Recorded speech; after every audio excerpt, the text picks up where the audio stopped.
Bollaram Bazar railway స్టేషన్లో ముగ్గురు వ్యక్తులు ఈ ట్రాక్ దాటుతుండగా ఒక ట్రైన్ యాక్సిడెంట్ జరిగి మల్లేష్ అలాగే ఇంకొక వ్యక్తి కూడా అక్కడికక్కడే మృతి చెందినటువంటి పరిస్థితి అయితే ఉంది.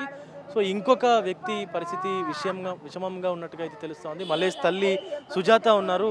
అమ్మ, అసలు ఎందుకు వెళ్ళారు మల్లేష్ ట్రైన్కి, ట్రాక్ దగ్గరికి? అసలు ఏం జరిగింది? వాళ్ళ ఫ్రెండ్స్ దగ్గరికి పోయిండు సారు. పోయింది, నాకేమైంది తెలియదు. ఇవాళ పొద్దున కాల్ వచ్చింది 10:30కు. అయితే మీ అబ్బాయి చనిపోయిండమ్మా, మా తమ్ముడు కూడా చనిపోయిండు అని ఫోన్ చేసిండు ఒక ఆయన. నేను బస్సులో వస్తున్నా, ఊరెళ్ళినా. నాకు కూడా తెలియదు నా కొడుకు చచ్చిపోయింది. అదే నాకు తెలియదు. ఏం చేస్తుండేవాడు మల్లేష్? ఏం చేస్తుండేవాడు? ఉట్టిగా పోయిండు ఫ్రెండ్స్ దగ్గరికి. ఏం పని చేస్తుండేవాడు మల్లేష్? ఆయన వర్క్ ఏం లేదు సార్, ఉట్టిగానే ఉంటుండే. ట్రై చేస్తుండు, దొరుకుతుందని ట్రై చేస్తుండు. ఇంత పని చేసిండు నా కొడుకు. నాని చాలా దారుణమైనటువంటి సంఘటన అని చెప్పాలి. పూర్తిగా తల్లిదండ్రులు అయితే శోక సముద్రంలో మునిగిపెట్టినటువంటి పరిస్థితి ఉంది. సో మల్లేష్ అన్న ఉన్నారు, మాట్లాడేటువంటి ప్రయత్నం అయితే చేద్దాం. అన్న, మల్లేష్ ఏం చేస్తుండేవాడు? అసలు ఎందుకు వెళ్ళాడు ఆ ట్రాక్ దగ్గరికి, స్టేషన్ దగ్గరికి? తెలియదు, మా ఇంట్లో వాళ్ళు లేకుండే, మేము ఊరేళ్ళి ఉండే. అయితే ఫ్రెండ్స్తో కలిసి వెళ్ళినా అని చెప్పి వెళ్ళడానికి. అంటే ఇప్పుడు ట్రాక్ దాటుతుంటే ఈ యాక్సిడెంట్ అయిందా, లేకపోతే ఏదైనా గొడవ జరిగిందా? అసలు ఏం జరిగింది? గొడవ అనేది ఏం లేదు, ట్రాక్ దాటుతుంటేనే జరిగిందని చెప్తుంది. పొద్దున అక్కడ ఉన్నటువంటి ఆర్పిఎఫ్ వాళ్ళు కానీ పోలీస్ సిబ్బంది కానీ ఏం చెప్పారు? మీరు ఏమైనా అడిగారు? అసలు వాళ్ళని అధికారులు ఏమైనా అడిగారు ఎట్లా జరిగింది యాక్సిడెంట్ అని?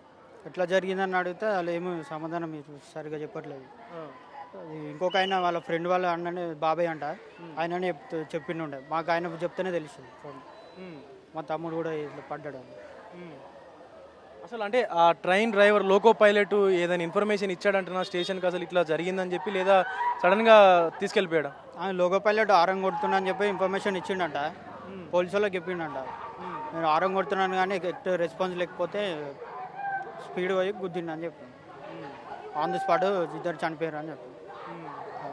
అదే ఈ ముగ్గురు ఎక్కడికి వెళ్తున్నారు? మల్లేష్ తన ఫ్రెండ్స్ అసలు ఎక్కడికి వెళ్తున్నారు? ఏదైనా బయటికి వెళ్తున్నారా, లేకపోతే పని మీద ఏదైనా మెకానిక్ వర్క్ నేర్చుకున్నట్టుగా కూడా అంటా ఉన్నారు. అసలు ఎక్కడికి వెళ్తున్నారు వీళ్ళు?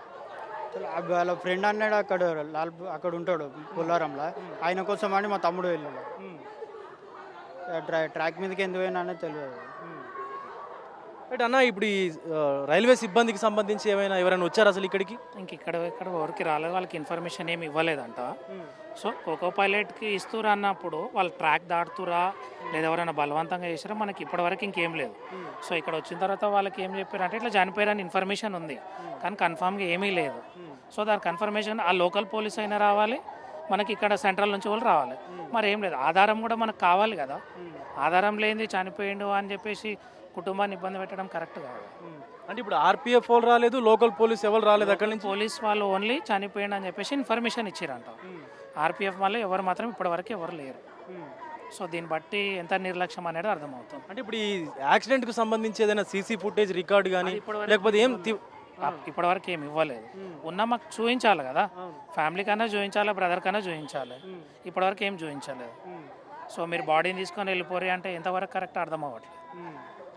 ఎవరి తప్పు ఉందనేది కూడా తెలియకుండా ఉంది ఇక్కడ. కనీసం మరి ఇది ఎలా జరిగింది, ఘటనకు సంబంధించినటువంటి డీటెయిల్స్ ఏమైనా తీసుకొని ఫ్యామిలీకి చూపించే ప్రయత్నం కూడా ఎవరు అధికారులు చేయలేదు? ఎవరు రాలేరు అధికారులు ఇప్పటివరకు ఏ అధికారులు రాలేదు. మరి దాన్ని బట్టి అధికారులు ఎంత నిర్లక్ష్యంగా ఉన్నాడో అర్థమవుతుంది. ఫ్యామిలీ మాత్రం శోక సముద్రంలో ఉంది. అవునా కాదా అనే సందిగ్ధంలో ఉండి శోక సముద్రంలో. మరి ఆ సీసీ ఫుటేజ్ మాత్రం ఖచ్చితంగా అక్కడ సీసీలు ఉంటాయి. మరి వీళ్ళు కోకో పైలట్ చెప్పినప్పుడు వీళ్ళు బేఖాతరు చేసి వెళ్ళిరా, లేదా వీళ్ళంతా వీళ్ళు వెళ్ళిరా, ఫ్రెండ్స్ ఏమనే మనకు అదైతే ఇప్పటివరకు తెలియదు.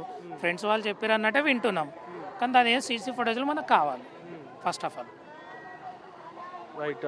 ఒక పక్క లోకో పైలట్ హారన్ కొడుతున్నా కూడా వినిపించుకోకుండా వెళ్ళారంటూ అధికారులు చెప్తున్నటువంటి పరిస్థితి ఉందని చెప్పి ఫ్యామిలీ మెంబర్స్ అయితే చెప్తా ఉన్నారు. మరొక పక్క అసలు ఈ యాక్సిడెంట్కి సంబంధించి ఎలాంటి ఆనవాళ్ళు కూడా ఫ్యామిలీకి ఇవ్వలేదు. ఈవెన్ ఆ స్టేషన్ వద్ద ఉన్నటువంటి సీసీ ఫుటేజ్ని కూడా ఫ్యామిలీ అడిగితే కనీసం అధికారులు స్పందించినటువంటి పరిస్థితి ఉందంటూ కూడా వాళ్ళ ఫ్యామిలీ, మల్లేష్ ఫ్యామిలీ అయితే చెప్తా ఉన్నారు. అటు ఆర్పిఎఫ్ సిబ్బంది కానీ ఇటు లోకల్ పోలీస్ కానీ ఎవరు కూడా ఇక్కడికి వచ్చినటువంటి సందర్భం అయితే లేదు, గాంధీ హాస్పిటల్కి వచ్చినటువంటి సందర్భం అయితే లేదంటూ కూడా ఇటు మల్లేష్ కుటుంబ సభ్యులు చెప్తా ఉన్నారు.